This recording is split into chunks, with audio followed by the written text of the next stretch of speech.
नमस्ते मुलांनो. नमस्ते. आज आपण वर्ग कसे काढायचे ते पाहणार आहे. वर्ग म्हणजे काय तर वर्ग लिहिताना संख्या या प्रकारे लिहितात. 2 चा वर्ग, 3 चा वर्ग, 4 चा वर्ग. वर्ग ही संख्या निगडीत आहे 2 या अंकाशी.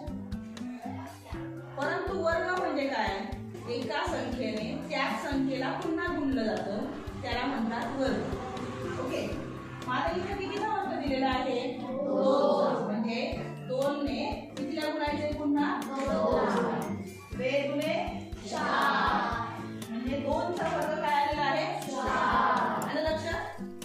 त्याच संख्येने त्याच संख्येला गुणून 3 चा वर्ग पाहूया. 3 चा वर्ग म्हणजे 3 ने 3 ला गुणणे. 3 त्रिक 9. शिवाय 3 ने 2 ला गुणायचं नाही. 3 ने 2 ला नाही गुणायचं. 3 गुणे 6. आपलं उत्तर चुकणार आहे. हा वर्ग याचा अर्थ काय, ती संख्या आपल्याला किती वेळा घ्यायची 2 वेळा. किती वेळा 2 वेळा. आणि त्यांचा गुणाकार करायचा. 2 वेळा घेऊन त्यांचा गुणाकार करायचा. आता पुढची संख्या कुठली आहे 4. 4 ही संख्या 2 वेळा घेऊन त्यांचा काय करायचा आहे गुणाकार. 4 1 2 4 4 2 8 4 3 12 4 चौक 16. आलं लक्षात.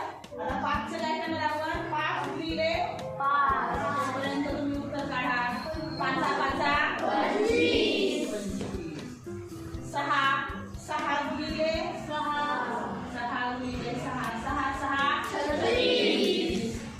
7 चा वर्ग म्हणजे 7 गुणिले 7 7 49.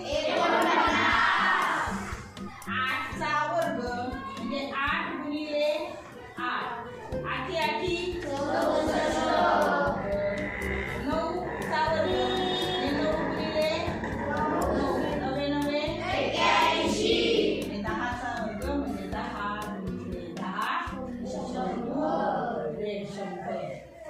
आता ह्याच्यामध्ये मी 1 चा वर्ग मात्र सांगितलेला नाही. काय असेल 1 चा वर्ग. 1 चा वर्ग म्हणजे 1 ने 1 ला गुणणे. 1 ने 1 ला गुणणे. 1 1 1 हा 1 चा वर्ग येणार आहे. अगदी लक्षात. 1 ते 10 चे वर्ग आज पाठ करायचे